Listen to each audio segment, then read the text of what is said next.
Welcome to the Saunders County Historical Society Museum Complex. We invite you to explore our museum.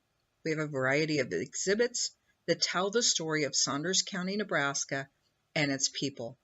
You'll learn about the histories of several well-known citizens and find out more about some of the important places and events in our county's rich history. The museum complex covers 5 acres. The buildings are not open for self-tours, but someone would be happy to guide you and show you around. Just ask a volunteer at the front desk. If you'd like to walk the grounds on your own, there are signs around to tell you about each building. The main and original exhibit area is through the door to the west. The other door leads into the room where we hold gatherings and present programs. There are more exhibits in the loft. Feel free to use the elevator near the Luther JFK College exhibit if the stairs are too daunting for you. At the end of the west building are some offices, vaults, and a general use research room. When you're researching in this room, you have space to spread out old records, newspapers, and books. You're welcome to use your own devices to record the information that you see here. The original front door is to the west of this room. But this room is also used as a multi-purpose room. Some of you may have been in here for snacks during Christmas on the Prairie events. The opportunity for this room is to perhaps reorganize for better use of our space. The birthplace of Howard Hanson, famous composer and Pulitzer Prize winner, and a one-time head of the Eastman School of Music, has been restored, furnished, and cared for many years by the Wahoo Women's Club. When the club disbanded, the Historical Society resumed care of the building. It is listed on the National Registry of Historic Buildings. Extensive repair of the Howard Hanson House took place from 2013 until 2017. In 1974, we had 2 important events. The railroad offered the depot to the Historical Society, and also Joseph and Nettie Bowers deeded their adjoining property to the Historical Society.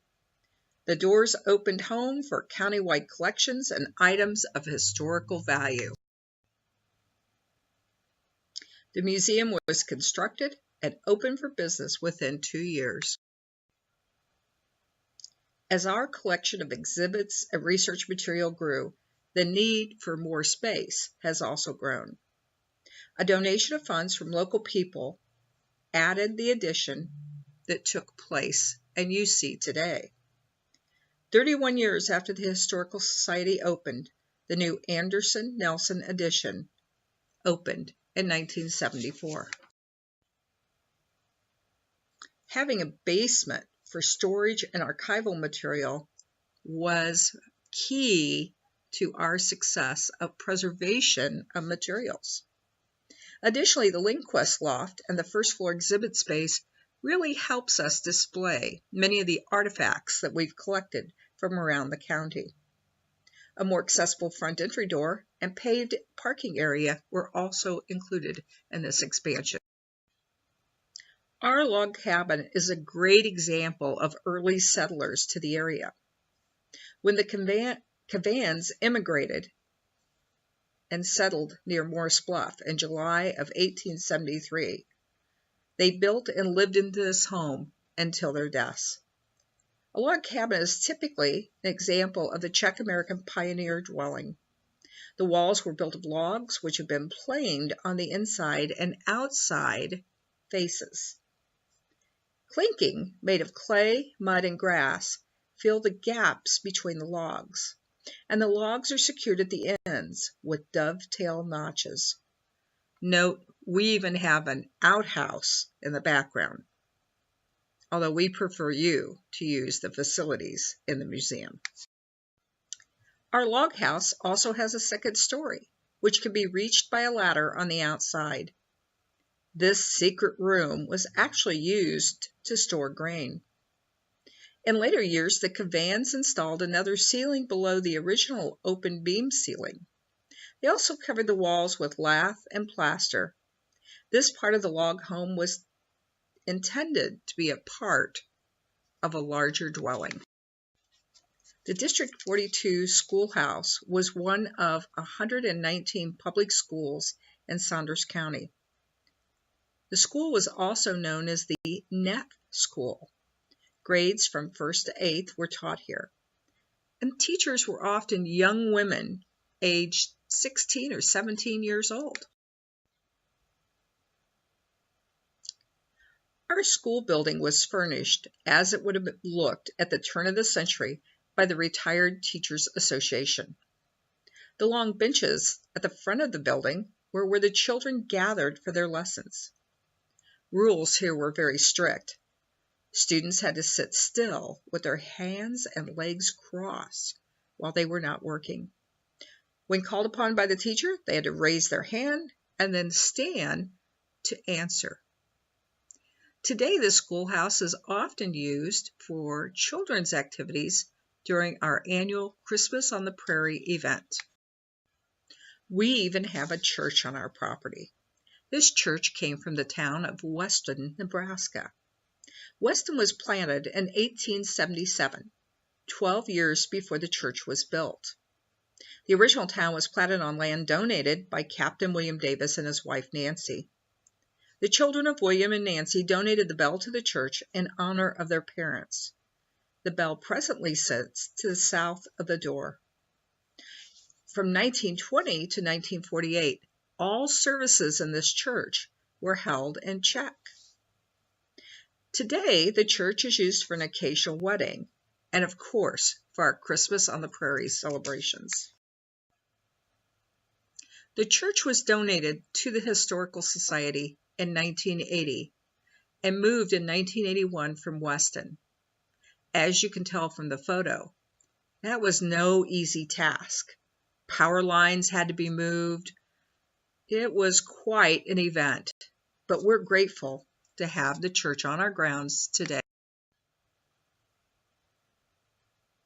Inside the church, the woodwork, pews, woodwork around the windows, and even the wainscoting are all original.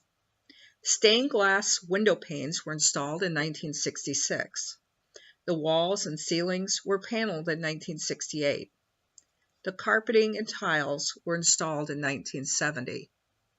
We have kept the church intact as it would have been when it was donated to us in 1980. The machine shed is home to horse-drawn equipment and farming equipment, a 1912 threshing machine, and even a grain separator.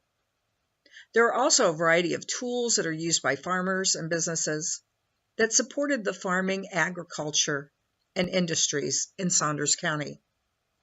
You can even find a barbed wire collection and signs that were distributed throughout, along with several very unique agricultural type of items. Step inside our machine shed and you will see a number of brands. Noted, there are several John Deere tractors, there are fire trucks, a Bain wagon, a snowmobile, and buggies. One of our key parts of the collection is our award-winning 1939 hearse, and even an Oldsmobile replica sometimes graces the area parades. Some items in this shed are only on loan and not owned by the Historical Society. And where would we be without our post office?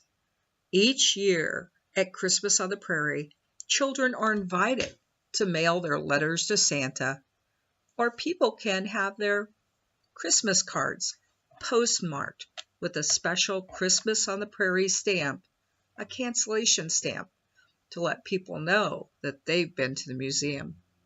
This post office comes alive the weekend of Christmas on the Prairie, but it also has a history.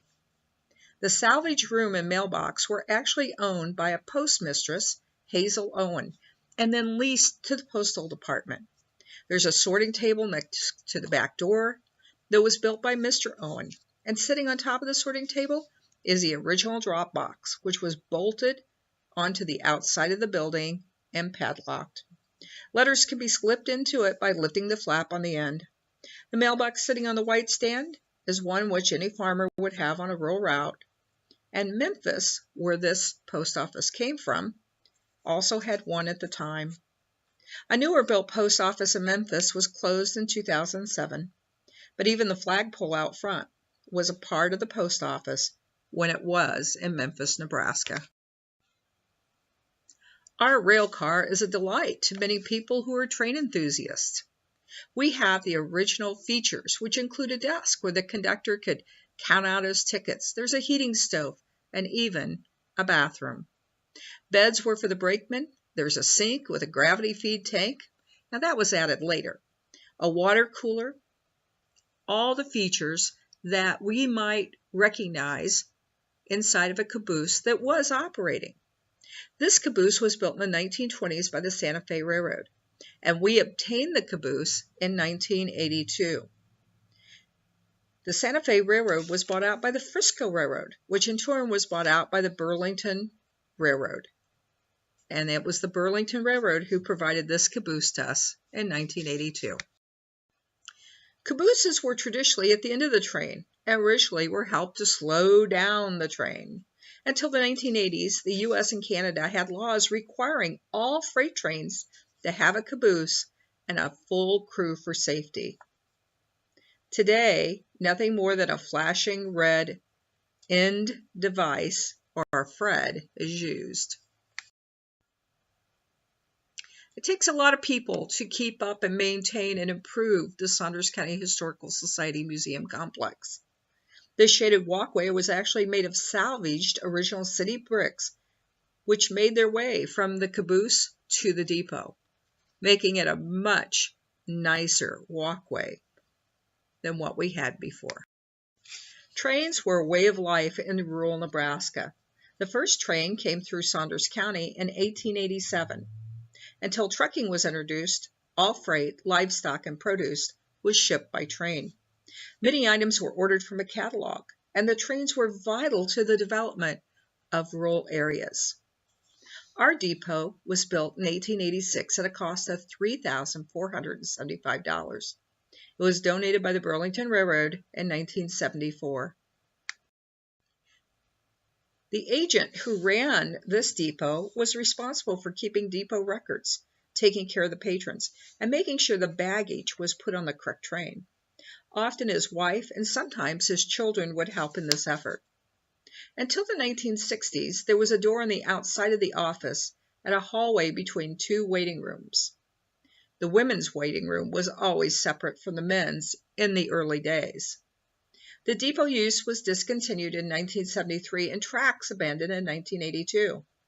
But today, a model train has been donated and restored by volunteers. You can see this model train in action during Christmas on the Prairie.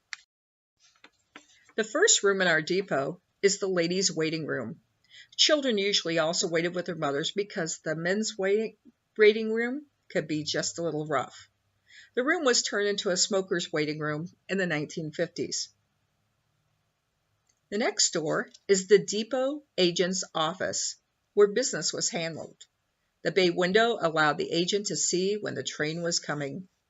Seating in both rooms was similar to the black slatted benches along the walls today. Padded seats were from the Western Opera House.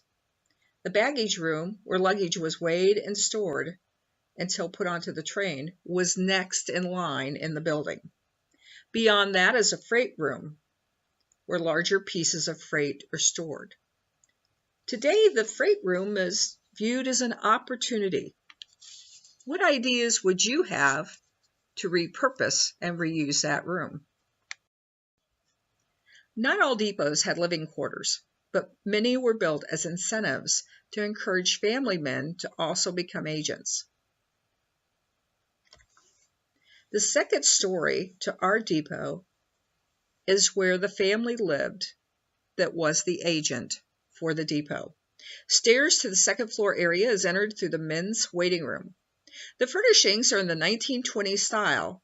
However, the kitchen is more modern, as it was actually used until 1973.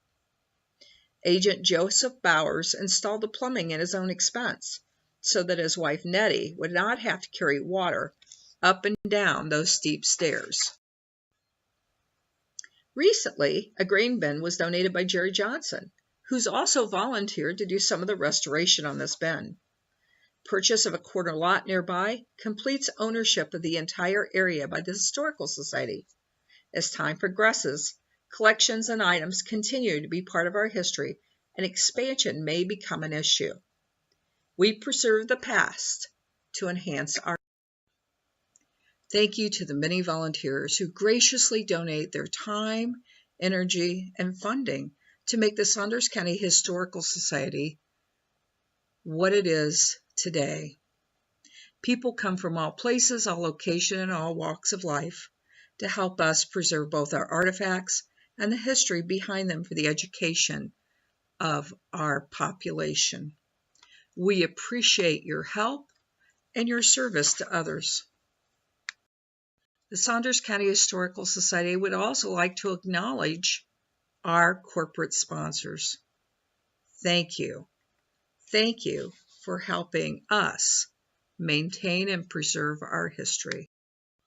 We appreciate your time taking our virtual visit of the Saunders County Historical Society and Museum Complex.